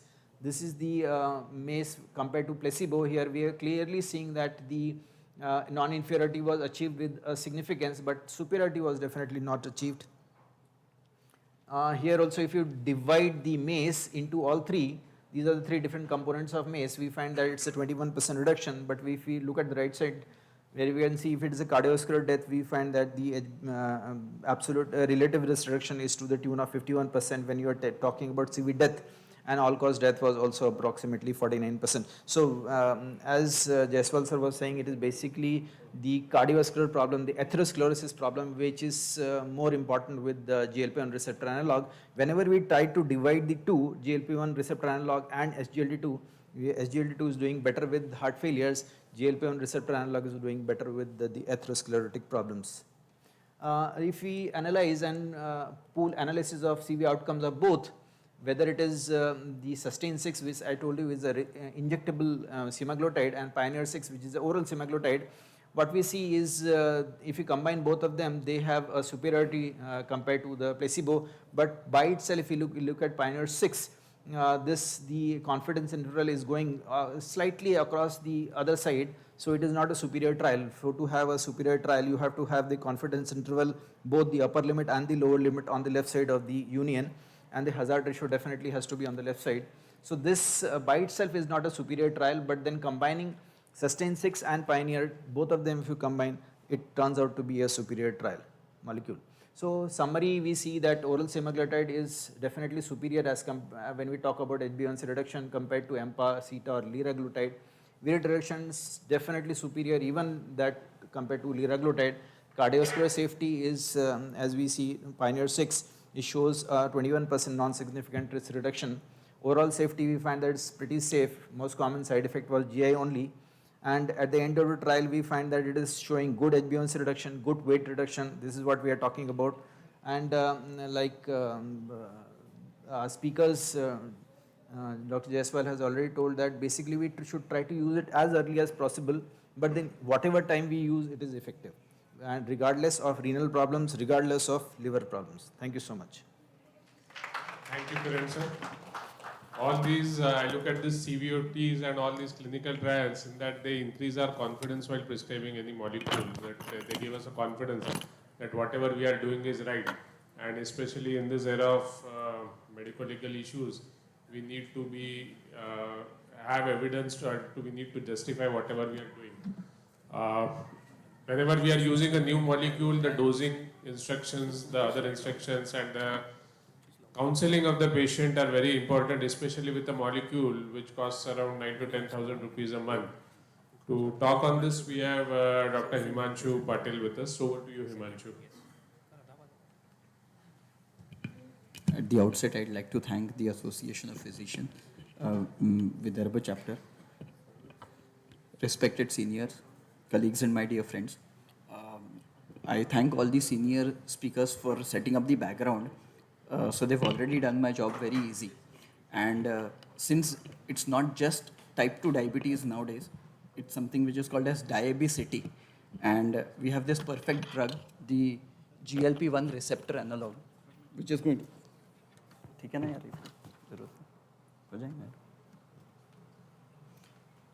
which is going to address the glycemic control, as well as the weight issues. Now, yeah. So this is the most important slide here. The exposure response relationship similar for oral and subcutaneous semaglutide. So we have something which is Ozempic, which is the subcutaneous GLP-1 receptor analog, which is semaglutide, which is once weekly regime. And now there is always a question in our minds, which is whether the injectable and the oral, the efficiency, will it match? Now here on this axis we have the HbA1c reduction from the baseline for the subcutaneous semaglutide, and we have a similar reduction for the oral semaglutide over here. Although the concentration of the drug in the 7 milligram, the 14 milligram is very different from the subcutaneous 0.5 and the 1 milligram. However, this doesn't translate into a change in glycemic efficiency of the molecule. So by this slide I mean to say over here is that oral is also equally effective compared to once weekly. So both molecules, semaglutide, whether in injectable form or in the oral form, they are equally effective in reducing HbA1c from the baseline. So factors decreasing semaglutide exposure: food intake prior to dosing, increased water volume, and decreased post-dosing fasting time. So semaglutide, this slide has already been covered by Balanke sir, and it says that take when you wake up on empty stomach, semaglutide with 120 ml or half glass of water, then wait for 30 minutes. This has already been covered. The initiation dose is 3 milligram. After a month's time, 7 milligram, and then you increase it to 14 milligram. Now, patient factors to be considered while selecting the right GLP-1 receptor analog is risk experiencing hypoglycemia unawareness, excessive hunger or risk of weight gain, and risk of atherosclerotic cardiovascular diseases. Now here the frequency and route of administration has to be considered. Explain the side effects such as nausea. Assess patient's ability to use the administration devices. Now here I wanted to just emphasize on this 2022 slide. This has already been discussed before. So we have the atherosclerotic cardiovascular diseases. Here there is a place of the GLP-1 receptor analog. Then hypoglycemia, we have the place of GLP-1 receptor analog, and to minimize weight gain. So these are the three primary indications. And I would just like to highlight over here, patients taking so ideal patients for initiation of oral semaglutide include patients taking one or more anti-diabetic drugs with inadequate glycemic control. So it is an appropriate agent for a second line setting after metformin. Patients whom weight loss would be beneficial, that is superior weight reduction than comparators, reasonable to consider for patients who will benefit from weight loss. Patients in whom hypoglycemia is a concern, so overall low risk of hypoglycemia, similar to empagliflozin, SGLT2 inhibitors. Patients already receiving an injectable GLP-1 receptor analog and first explore challenges related to adherence, consider switching to a tablet form. Majority of Indian patients would prefer switching from injectable to oral. Patients with established CVD or high CV risk, this has already been discussed.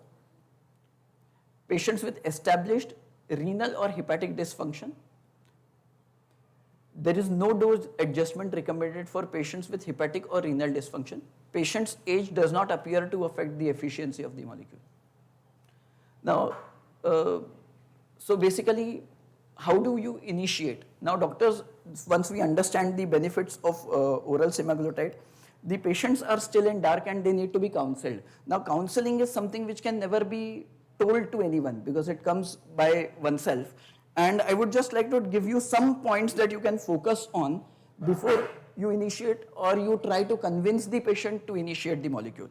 And that is assess the biomedical and psychological status of the patient, explore specific needs, wishes and preferences related to the medications, express the need for use of medication with proven glucose lowering and cardiovascular safety, and identify significant points related to advantages of oral semaglutide.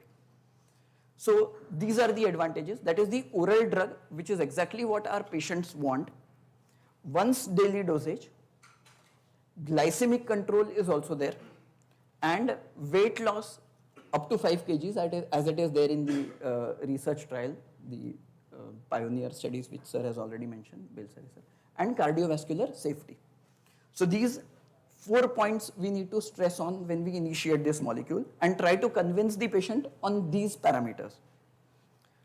Now, managing patient expectations. Naturally, patient is going to expect an immediate results because this drug is expensive, and when you promise somebody that, you promise a thicker person that you are going to lose weight, naturally they just cannot wait. They want results in no time.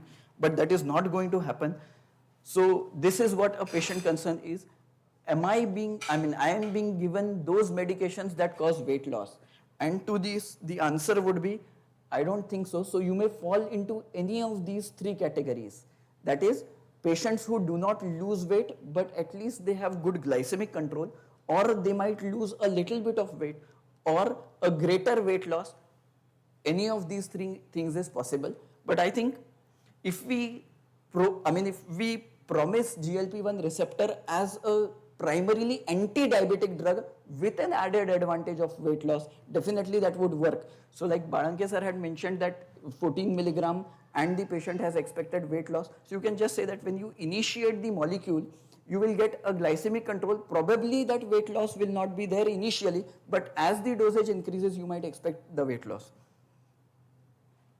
So familiarize with GI effects. Now this is another concern which we have already come across in the previous slides, and that is before initiation, educate the patients about transient GI side effects. Use dose escalation strategies and lengthening over a period of time. Avoid administering medication close to the large fat meal because that would increase a little bit of nausea. Involve a dietitian. Weight loss by promoting satiety, reduce caloric intake, not by altering the metabolism. Advise patients to eat meals without distractions. Eat small portion, wait for 30 minutes before eating, allow satiety, and counsel patients to stop eating when they feel full. These are a couple of strategies which you can use to minimize the GI side effects. a practical approach would be 80 to 90% patients may not experience any nausea. Discontinuation of oral semaglutide was uncommon, mostly occurred during the initial dose escalation. If required, pause the treatment until the side effects are resolved. Encourage to resume once it has ceased. If the gap is more than 21 days, escalate from a lower dose. Motivating patients to adhere to GLP-1 therapy. Patient motivation is the key factor. Focus on short-term goals, that is the patient's blood glucose indicators, body weight, prevention of hypoglycemia, improving adherence and reducing some other barriers. Revisit with patients long-term goals established around the time of their diagnosis. And I would summarize with, the tablet is to be taken in the morning in fasting state at least 30 minutes before the first meal with around half glass of water. Food intake prior to dosing, increased water volume and decreased post-dosing fasting time would reduce the exposure of semaglutide. Advise patients that if they miss a dose, they should skip the missed dose and the next dose is to be scheduled the next day. Thank you. Thank you, Ivanshu, for elaborating on the dosing schedule and the counseling part, and thank you for sticking to the time. Thank you very much. So over to the next part. Over to the practical aspect of where do we place this in therapy. It's not that just because we are having a new molecule doesn't mean that we should be all using it. We need to know where to place it in therapy. We have been treating diabetes since many years, and we have had many molecules like metformin, sulfonylureas, thiazolidinediones, SGLT2 inhibitors, DPP4 inhibitors, which we have been using commonly. But is there really a need for this, and how do we place it in therapy? Let's look into with a few practical cases.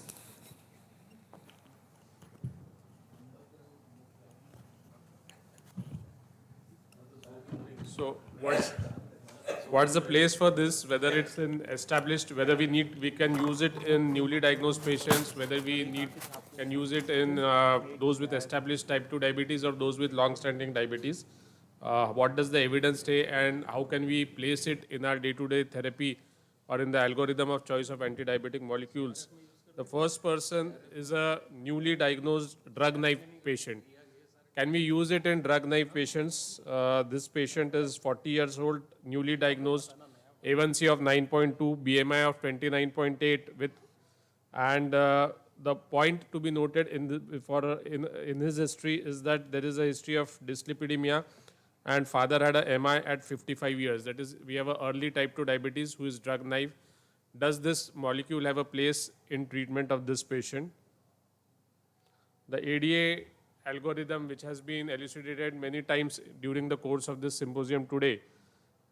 The point to be noted here is that in high-risk individuals with established type 2 diabetes, the decision to treat with a GLP-1 receptor analog or a SGLT2 inhibitor to reduce MACE, hospitalization for heart failure, CV death or CKD progression should be considered independently of the baseline A1C or the individualized A1C target. So what it means in practice is that even if the patient is controlled with whatever anti-diabetic molecules he is on, but he is not on a SGLT2 inhibitor or a GLP-1 receptor analog, we need to change the existing therapy and include one of these classes in this treatment regimen. But is it only established ASCVD or those with high risk for ASCVD like this patient was? He has a family history of heart problem, but he hasn't had any established ASCVD. So GLP-1 receptor analogs can be considered in patients with type 2 diabetes without established ASCVD, but with the presence of specific indicators of high risk. Of course, when it comes to those with established heart failure, again, SGLT2 receptors are the drug of choice ahead of GLP-1 receptor analogs. The pioneer data has been studied or has been mentioned many a times during the course of this symposium. In short, about the pioneer one, which was a placebo-controlled trial of oral semaglutide versus placebo in drug-naive patients, 3, 7, 14 milligrams, all showed a reduction of HbA1c, and the dark blue, I was going to call it dark blue, but Belser sir said it gave me the idea that it is Robin blue and it is not dark blue. So the Robin blue, that is 14 mg, shows the maximum reduction, And like Balanke sir was saying, it is probably the 7 mg and 14 mg which work better than the 3 mg dose. Change in body weight at baseline again was seen more with 7 mg and 14 mg as compared to 3 mg. And when it comes to achieving the targets, when it comes to achieving the target A1C less than 7% in drug-naive patients, all three classes showed benefit. And when it comes to achieving weight loss, more than 5%. Why this 5%? Because 5% weight loss is considered to be a significant weight loss from the metabolic benefit point of view. To see any metabolic benefits, you just need to have a 5% weight loss. So even if you're using it in a person who is 120 kgs, don't show him the promise that you are going to make him slim and lean and thin. You need to tell him that what is you are targeting is 5% weight loss. So these are the takeaways. You can use it in drug-naive patients with good glycemic efficacy and good weight loss. The next patient, a duration of diabetes 6 years, A1C 8.2, obese with BMI of 32.5, already on metformin 1000 mg twice daily. This is what happens with such patients. Treatment intensification doesn't take place. Lot of time is spent on lifestyle modification. And when it comes to this area, when the A1C is not at goal, more of the time is spent on lifestyle modification, and you have all the reasons. The patient will give you why his sugar is not controlled. We are in the mango season. Most common reason is aam kha liye. After that, we will have Ganpati, so it will be Modaks, then it will be Diwali, and then it will be Tilgut. So all year round, what happens ultimately is that lifestyle modification is not intensified and patient doesn't remain under control. So basically for this patient, our treatment goals would be all three: early achievement of glycemic target, along with lifestyle modification and supporting weight management targets. So here again, GLP-1 receptor analog would fit in. The Pioneer 2 was good because we have empagliflozin or SGLT2 inhibitor for treatment of this class of molecules. Do we need GLP-1 receptor analogs when we have SGLT2 inhibitors?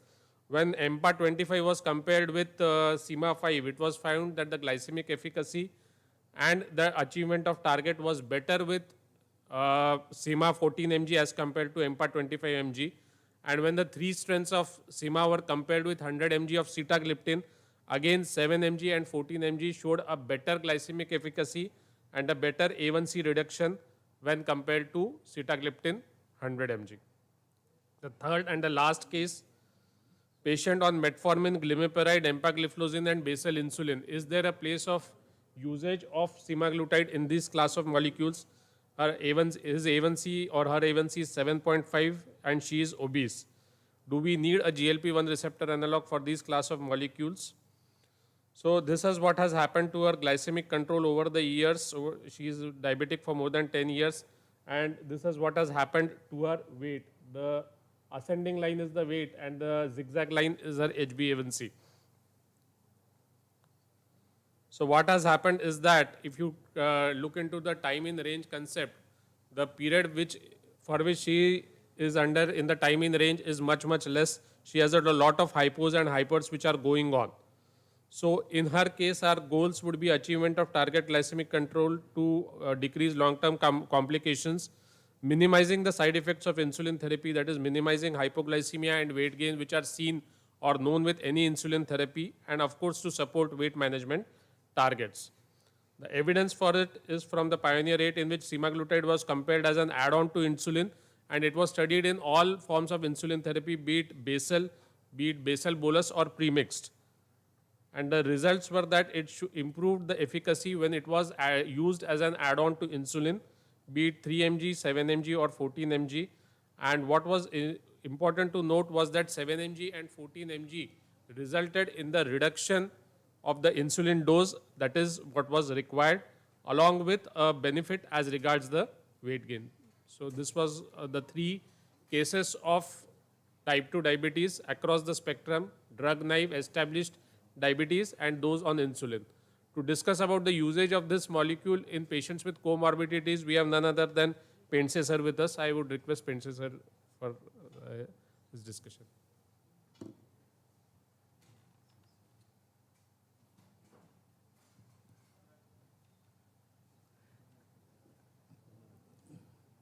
Thank you, Dr. Ajay, for inviting me for participating in this August gathering of API. First of all, I would like to say that we should give a big applause for the scientist who developed this snack. He has prevented destruction of peptide in the stomach. Now, if we can have a similar snack for insulin, then even oral insulin will be effective and may be a distant possibility. To take you to lighter side, when Nikhil was talking about this molecule, he showed one slide where he showed all the qualities of this drug up to Alzheimer's disease. And I was reminded of our old days when we used to have arranged marriages. And in arranged marriages, the mother would praise her daughter similar manner. She's good in painting, she's good singer, she's good in cooking, she's good at it. So many qualities, only single girl can. So when you have so many good qualities, we have to take it with pinch of salt.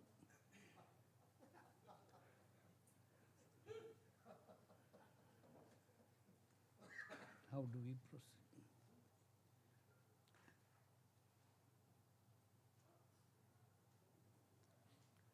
This is a case-based study of 72-year-old with A1C of 9%, BMI almost 30, that's quite high for Indian standard, GFR only 14 ml. And ongoing treatment, obviously, there are hardly any drugs which are permissible when the GFR is 14 ml. And the patient was on linagliptin and basal insulin 16 units a day. Now, if we look at the case scenario, again, it's very difficult to see. This is a 72-year-old male presented with A1C of 9%, 30 BMI, as I said, and his current medications were linagliptin and basal insulin because the GFR was very high. But if you look at the history, you can see that initially his GFR was more than 60 and he was put on glimepiride and metformin.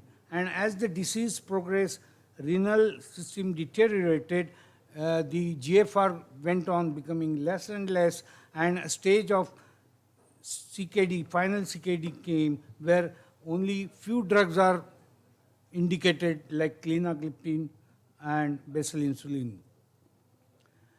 The priority of treating this patient is, again, we have to achieve individualized glycemic targets, reduce the progression of CKD, and decrease cardiovascular risk.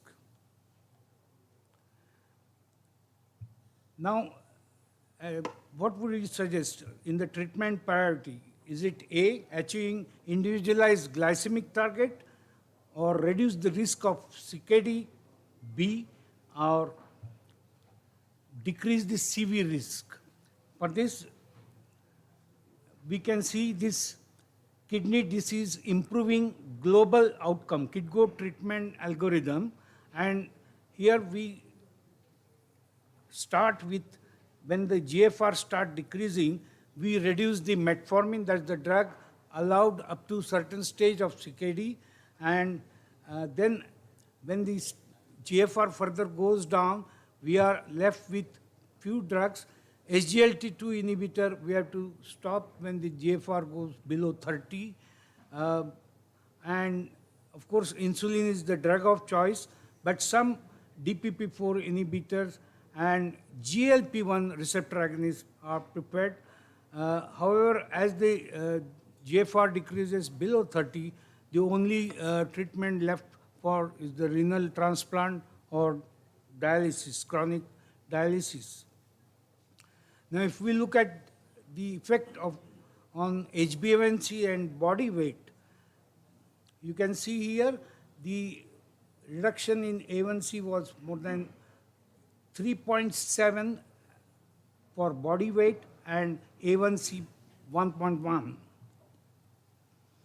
The oral semaglutide when given was very well tolerated with varying degrees of renal impairment. Another patient, Sundar, 54-year-old, his A1C is 9%, again BMI very high, eGFR 46. Ongoing treatment is SGLT2, 10 milligrams, empagliflozin, and basal insulin.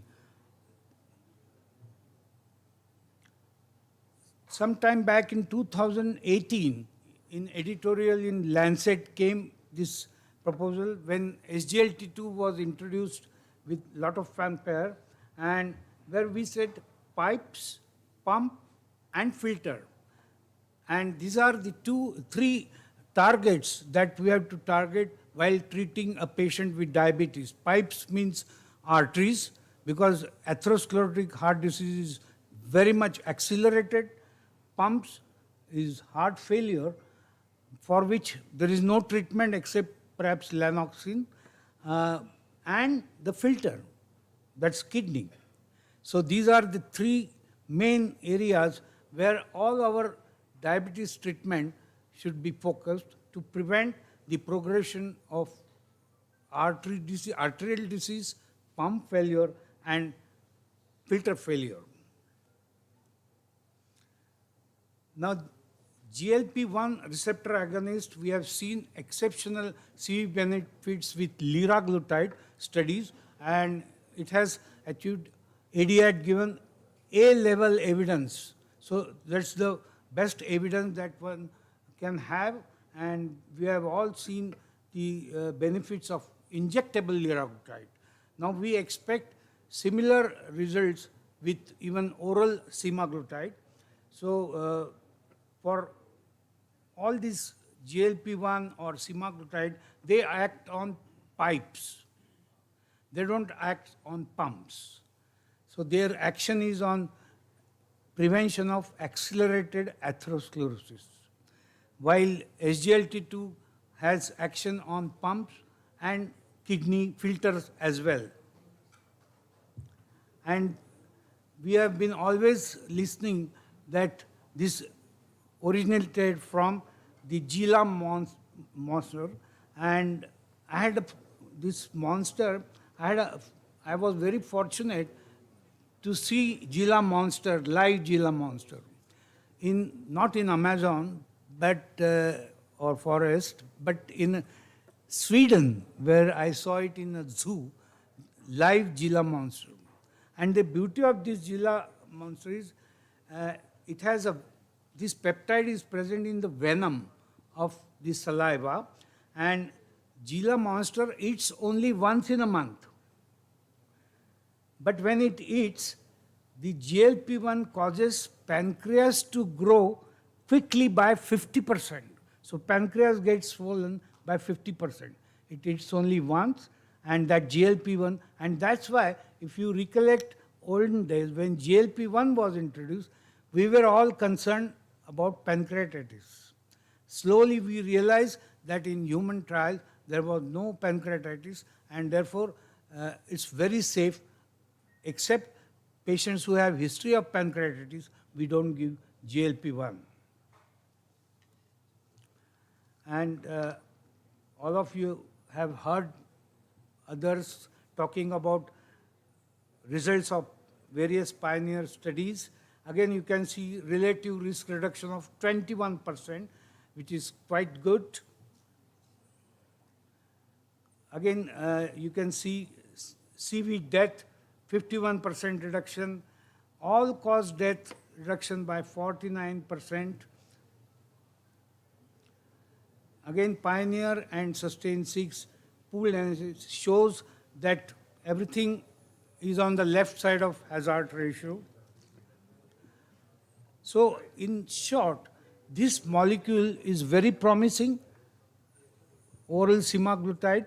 It has, in addition to anti-obesity action anti-hyperglycemic action, it has several pleiotropic effects on pipes in reducing the accelerated cardiovascular disease, morbidity and mortality which occurs with accelerated pipe disease. Thank you very much. Thank you, sir, on elaborating where we can use this in patients with comorbidities. And also special thanks for sharing the fun fact about the Gila monster. I always used to wonder who was that inquisitive to test the saliva of a Gila monster. The last part of today's meeting is a panel discussion where we can have an open discussion about our and share our experiences of using this molecule. In fact, all of us have used it. I know all are hypoglycemic, but before the hypoglycemia takes over, I would request Pense sir to moderate this panel discussion, and I would request Balanke sir, Nirmal sir, and Belsare sir to join in. We can have questions during the panel discussion as well and have the comments of senior members present here as well.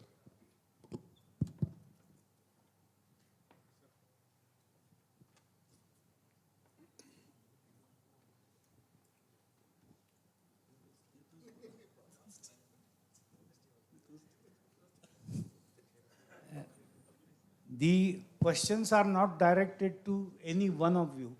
Any one of you can just raise hand or volunteer to answer. Even you can answer. If you don't, then I will specify. Which patient profile would benefit the most with initiation of oral GLP-1 receptor agonist?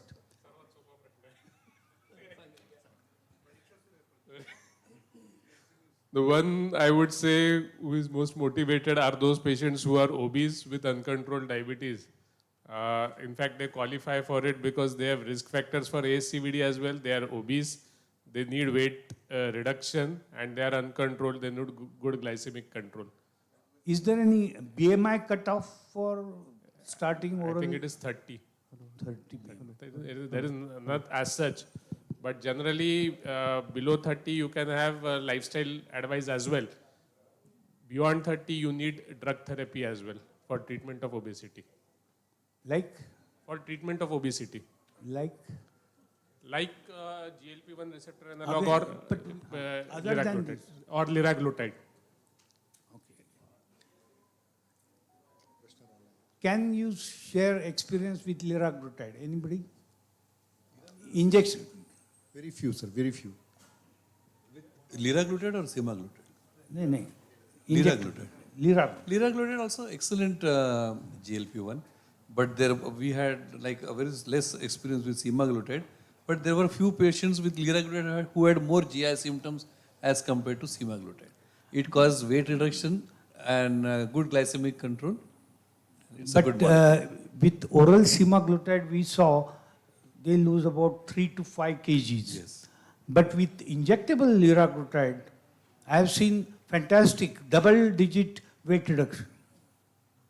With those Do you agree with that?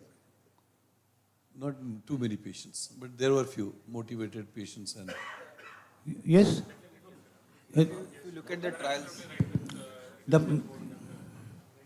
that is why probably it was advocated as one of the drugs to be used for obesity. Yes. But then if you look at the Pioneer trial, the oral semaglutide did as well. How do you communicate multiple benefits of GLP-1 to patient in a way to make them understand it is not like any other drug class in diabetes. It's not one of the anti-diabetics. I think it's this special. is yeah. I think this is very important because whenever you are asking your patient, the first thing I'll ask them, are you willing to spend 10,000 rupees a month? If the answer is yes, then I'll go for another drug.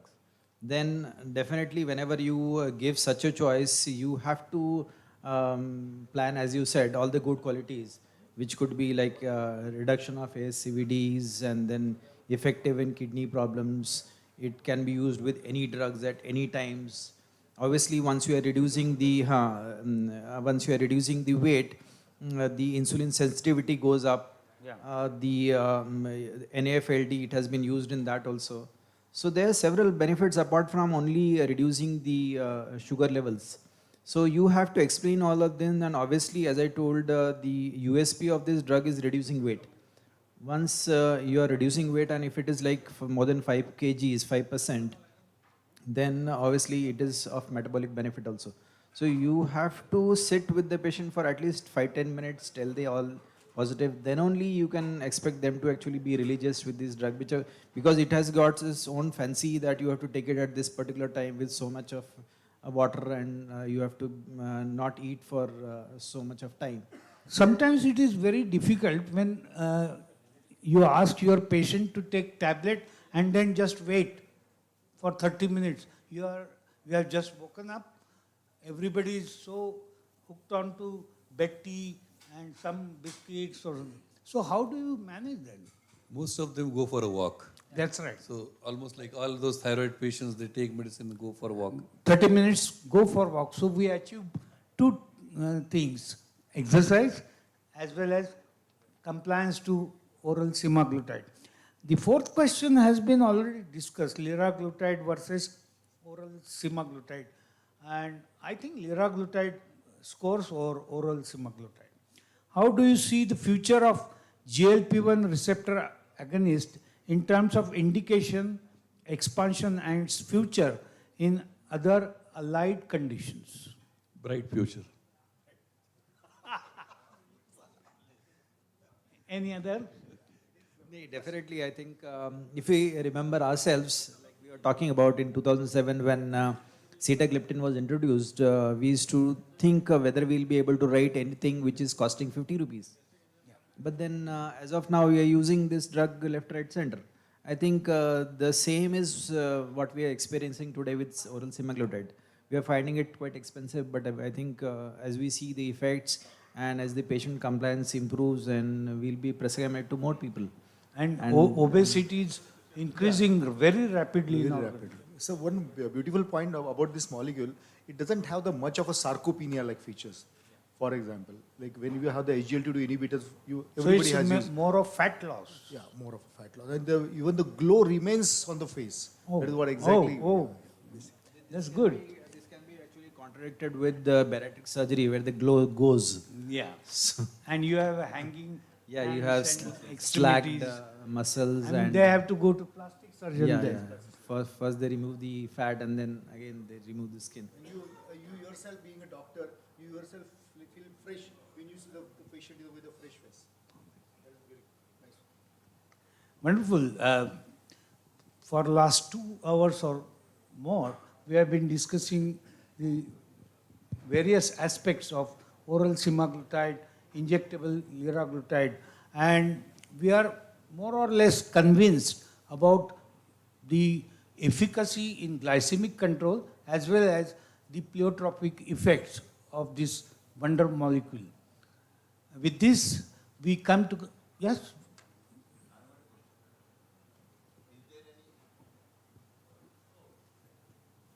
Tachyphylaxis. Initially you get very good response, and later on the patient starts gaining weight. What about this? Well, this I have seen with liraglutide. Liraglutide patients initially lose 10 kg, 15 kg, 20 kg, and then they start putting on weight. What about semaglutide? It is not there, sir. It is not. On one hand, they are working on this issue. Only this molecule is subjected only for the weight loss, irrespective of the diabetes. So there are some regime. There is one article from NEJM where the once a week 3 milligram is enough to maintain the weight. There is no tachyphylaxis. The only problem that can arise is how long do you continue this therapy? Do you ask the patient to spend 10,000 throughout his lifetime? That is So what will happen once the patient stops it? One more important thing which comes out query is these patients, they develop antibodies, some of them, not all, antibodies, because finally it's a protein. So that might also be one of the reasons for tachyphylaxis. Reduces the efficacy It of reduces the drug. the efficacy. But then any obesity treatment, there is usually a ping pong effect, rebound maybe it weight is, gain, because obesity is here. at the hypothalamic level. And so it's always, when they lose weight, they are so energetic and they promote, I'm doing this and I'm using this tablet or this particular diet. But over the year, once they start again rebound weight gain, they stop talking about various tricks that they've been using, different diets, even keto diets, and all sorts of nowadays fancy diets are available. Gradually, the interest goes down.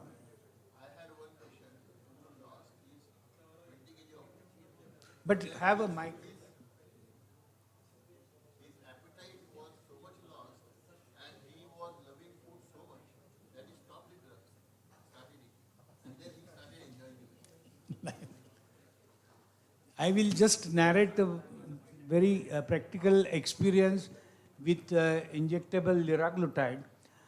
One of my patients, she was divorced because she was obese. And then I started her on liraclotide. Within a year, she lost 20 kg and started looking beautiful. The ex-husband came to her and said, oh, I made a mistake. I would like to remarry you. My patient said, go to hell. I have found a young, very beautiful husband for me, new husband. Thank you very much.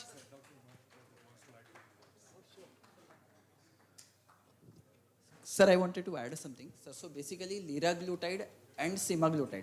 So liraglutide is once daily injection, half-life is around 22 hours. Semaglutide injectable, half-life is around 1 week. I don't know about Rybelsus, but Ozempic has got a half-life of 1 week. So I don't think there will be tachyphylaxis. But But there is a chance, like sir said, it is at the level of the hypothalamus. yeah. You have a just like a thermostat, you have a hunger center there. So you can expect a ping pong effect which might fluctuate, Which is there but with any tachyphylaxis is anti-obesity pretty treatment. uncommon. Because of the, it's a longer acting molecule, sir. Secondly, all the anti-obesity drugs that came or introduced in last 40 years went out because of suicidal tendencies. Because action on hypothalamus. So I don't know. We can, before he says thank you, I have to just add one thing for Sharad sir. If you remember, Ajay started that from the days of Januvia to the days of Rybelsus, when we launched Januvia in our tenure. There are so many things have changed over the last 15 years. One thing which has not changed is the zeal and the enthusiasm and the oratory skills and the witness. You are the same. We love you for that, sir. Thank you, sir. Thank you very much. And I would request Kadamkar sir to present a memento to our speakers. Gira madam and Jain sir are not there. I would request Jaiswal sir.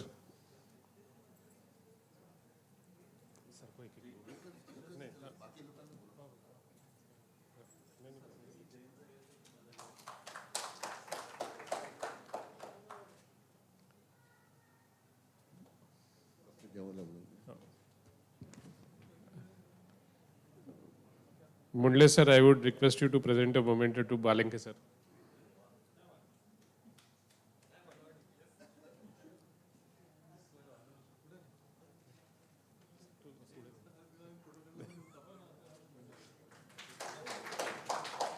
I would request Mundle sir to present a memento to Belsare sir.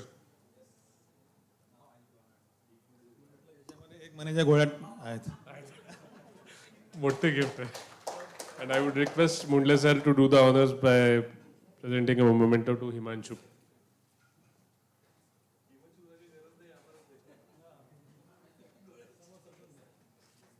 And I would request Jawar sir to present a memento to Pense sir.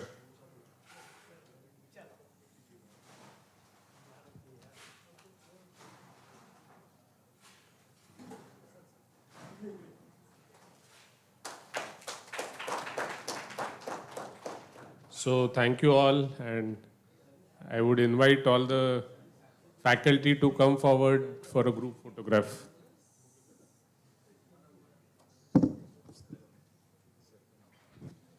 I would request Pense sir to please felicitate Dr. Kaduskar sir with a memento, please.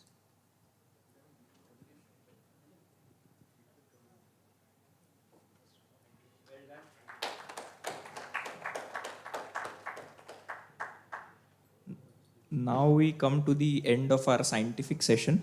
I would please request the faculty to join us for a faculty photo.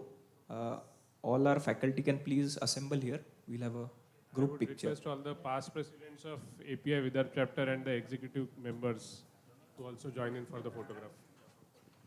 Kamkar sir. Kankhade sir. Amol.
Hello.